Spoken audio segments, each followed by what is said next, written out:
کہ جب موت طاری ہو جائے، جب سانس اکھڑ جائے اور جلدی جلدی چلنے لگے اور ٹانگیں ڈھیلی ہو جائے کہ کھڑی نہ ہو سکے اور ناک ٹیڑھی ہو جائے اور کنپٹیاں بیٹھ جائے، تو سمجھ لو کہ اس کے موت کا وقت آ گیا ہے۔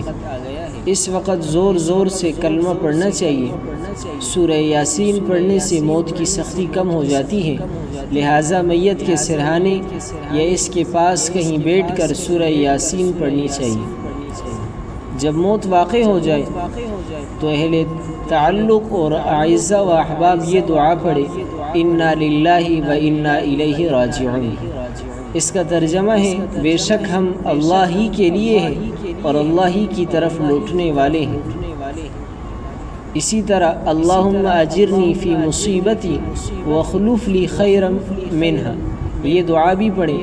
اس کا ترجمہ ہے کہ اللہ میری مصیبت میں اجر عطا فرما اور اس کے عوض مجھے اچھا بدلہ عنایت فرما۔ یہ جو دعا ہے اللہم اجرنی فی مصیبتی واخلف لی خیرا منہا، یہ دعا یاد کرنی چاہیے، اور یہ ضروری نہیں کہ کسی کا انتقال ہو جائے تو ہم یہ انا للہ و انا الیہ راجعون پڑھیں۔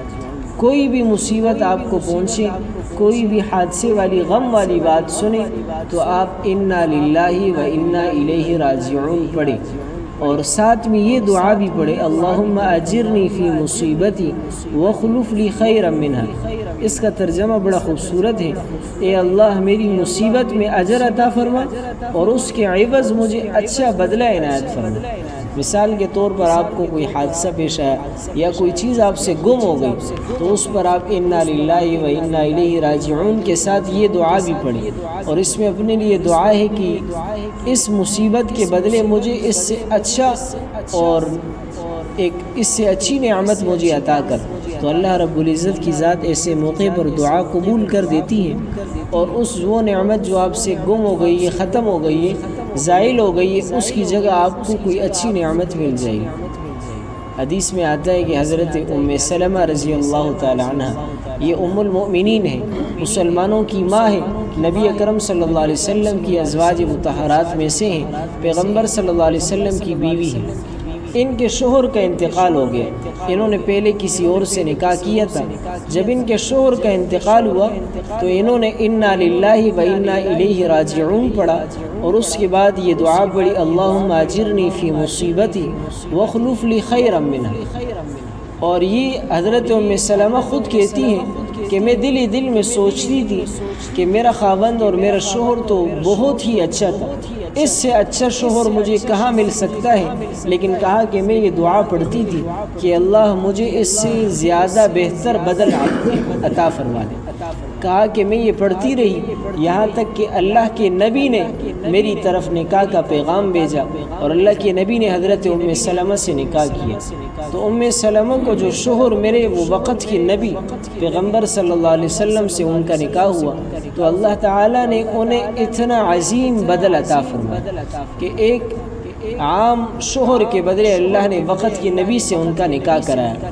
تو یہ بہت بڑی فضیلت کی بات ہے۔ تو ہم بھی جب بھی کوئی مصیبت ہمیں پیش آئے تو ہم یہ دعا پڑھا کریں۔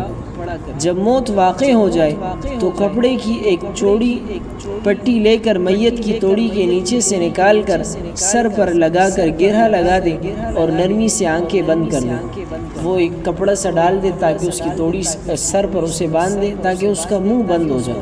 بس اوقات منہ کھلا رہ جاتا ہے تو یہ بدنما نظر آتا ہے، اس لیے یہ منہ بند کر دینا چاہیے، اور اسی طرح آنکھوں پر بھی اسی وقت ہاتھ پھیر دینا چاہیے نرمی سے تاکہ آنکھیں بھی بند ہو جائیں، کیونکہ وہ بھی پھر اگر کھلی رہے تو اچھی نہیں لگتی۔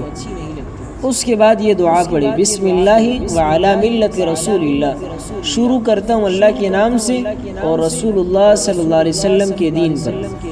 اللہم یسر علیہ امرہ وسہل علیہ ما بعدہ واسعدہ بلقائک واجعل ما خرج الیہ خیرا مما خرج عنہ۔ اس کے بعد یہ دعا پڑھی۔ اس کا ترجمہ ہے، اے اللہ اس میت پر اس کا کام آسان فرما اور اس پر وہ حالات آسان فرما جو اب اس کے بعد آئیں گے، اور اس کو اپنے دیدار مبارک سے مشرف فرما، اور جہاں گیا ہے اس کو بہتر کر دے اس جگہ سے جہاں سے گیا ہے، یعنی آخرت کی زندگی سے بہتر کر دے۔ میت کے لیے دعا کر دینی چاہیے۔ کہا اس کے بعد ہاتھ پاؤں سیدھے کر دیں اور پیروں کی جو یہ انگوٹھیاں ہیں، یہ بڑے انگوٹھا جو ہے، یہ دونوں ملا کر کسی کپڑے وغیرہ سے باندھ لیں، اور پھر اس کو چادر اڑا کر چارپائی پر رکھ دیں، زمین پر نہ چھوڑیں، اور پیٹ پر کوئی لمبا لوہا یا باری چیز رکھ دیں تاکہ پیٹ پھولے نہیں۔ اور اسی طرح کہا کہ اس وقت جنبی، حائضہ اور نفاس والی عورت کو میت کے قریب مت آنے دیں۔ جنبی یعنی جو جنابت کی حالت میں ہو، ناپاک ہونے کی حالت میں ہو، حائضہ اور نفاس والی عورت ہو، تو وہ اس ایسے وقت کے اندر جس وقت میت کی روح نکل رہی ہو، تو ایسے وقت میں یہ لوگ میت کے قریب نہ آئیں۔ اللہ رب العزت سے دعا ہے کہ ہمیں دین کی سمجھ عطا فرمائے۔ کل کے درس میں انشاءاللہ میت کی وفات کا اعلان اور تجہیز و تکفین کے بارے میں